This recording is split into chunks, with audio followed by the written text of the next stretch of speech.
Avez-vous déjà entendu parler des annales akashiques? Ça vient du mot akasha que nous pouvons associer à la grande conscience universelle. Les annales akashiques sont comme une grande bibliothèque virtuelle où on trouverait un livre pour chaque âme et dans ce livre, vous auriez le moindre détail de tout ce qu'a vécu votre âme depuis son naissance. Mais vraiment les moindres détails, que ce soit les émotions, tous les événements, enfin vraiment toutes sortes de choses, même les talents que vous avez eus, ça relate toutes les expériences et aussi les ressentis et les blessures. Alors, ça concerne tant les vies antérieures que les autres dimensions, puisque nous sommes des êtres multidimensionnels, tous les plans vibratoires, voilà. Et donc, vous avez accès au passé, au présent et au futur potentiel. Alors, à quoi ça sert de consulter les annales akashiques? Alors, rien à voir pour... alors souvent, les gens, ils ont envie de connaître leur vie antérieure, mais il y a un petit côté, je voudrais flatter mon ego, à savoir si j'ai été tout en Camon en Louis XIV. Donc, c'est pas fait pour ça. En tout cas, moi, j'ai pas envie d'y aller pour ça.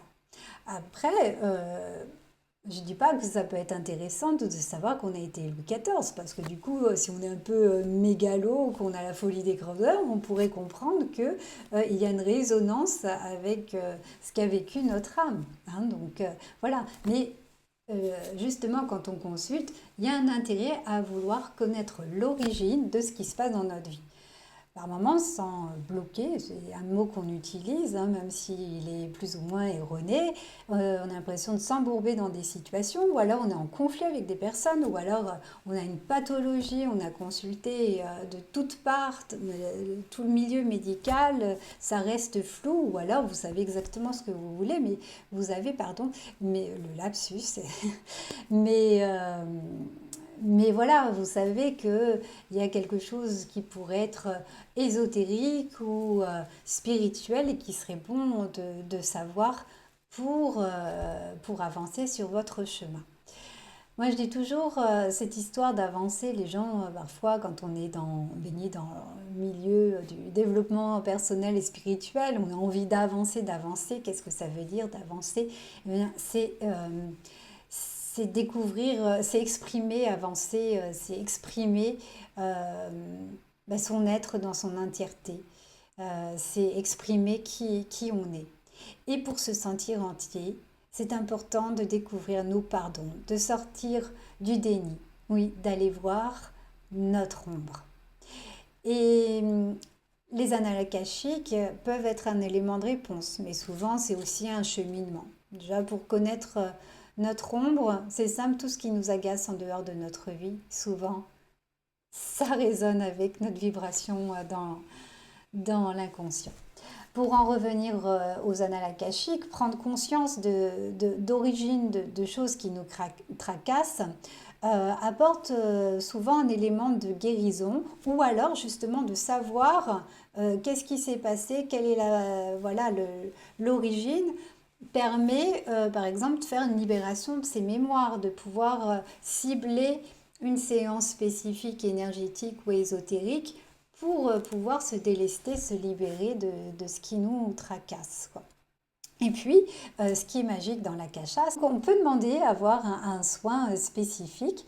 Et puis aussi, on peut demander à retrouver des talents qu'on avait dans d'autres vies. Ça, c'est super chouette, quoi, de retrouver le potentiel de telle vie, etc., si on a l'élément de réponse dans nos annales akashiques.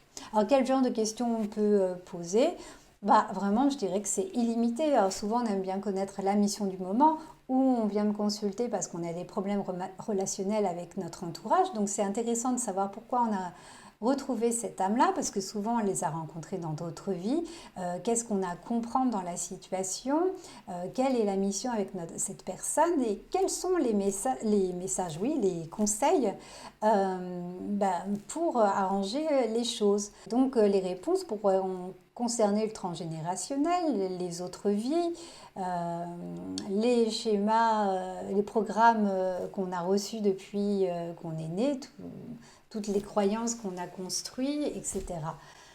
Voilà, Pour les questions, vraiment, c'est illimité. Vous pouvez demander aussi votre futur, mais ce sont des futurs potentiels. Alors, comment se passe une séance? Eh bien, il y a un temps, que ce soit à distance ou à mon cabinet, il y a un temps de partage au début où vous m'exposez ce qui vous tracasse ou ce que vous aimeriez savoir. Et ensuite, j'affine avec vous les questions. Je vais canaliser par la suite, ça veut dire que je vais me rendre dans l'Akasha. Alors dans l'Akasha, ce que j'ai oublié de vous dire, c'est un lieu dit sacré. Alors il y a des personnes qui disent que tout le monde ne peut pas y aller et d'autres personnes comme moi qui disent bien sûr que si, avec ou sans prière, sans formule magique ou avec, ça dépend de l'apprentissage de chacun. En tout cas, quand on arrive, il y a comme une grande porte avec un gardien et on dit pourquoi on vient, pour qui, etc.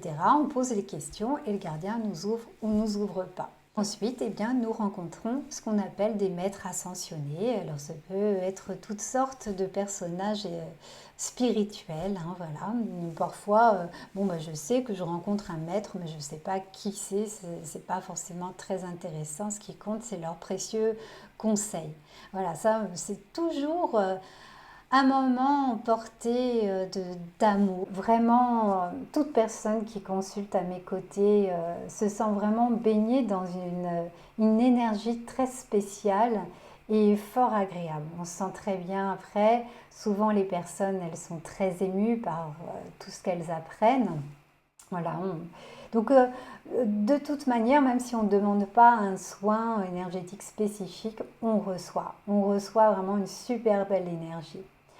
Donc j'en étais à comment ça se passe. Je suis clairaudiente, ce qui fait que voilà, ça traverse mon cerveau qui fait la transcription, enfin la traduction des codes que je reçois et ça sort par la bouche, ce qui fait que je peux m'enregistrer et vous communiquer l'audio à la fin de la séance. Je vous envoie ça par mail. Alors si on fait ça à distance, c'est par téléphone ou en visio. Hein, on choisit Skype, WhatsApp, Instagram, ce qui vous arrange. Mais ça peut être aussi tout simplement au téléphone. Et c'est comme au cabinet, je fais ça en live et j'enregistre. Comme ça, voilà, vous pourrez réécouter à loisir. Vous avez aussi l'option de prendre la retranscription écrite. C'est moi qui l'ai fait. Bon, ça nécessite un supplément. Mais ce n'est pas obligatoire, mais c'est chouette aussi d'avoir une trace écrite. Voilà, eh bien, il y a d'autres détails sur mon site carolineessence.com et n'hésitez pas à me poser des questions si vous en avez encore. À bientôt.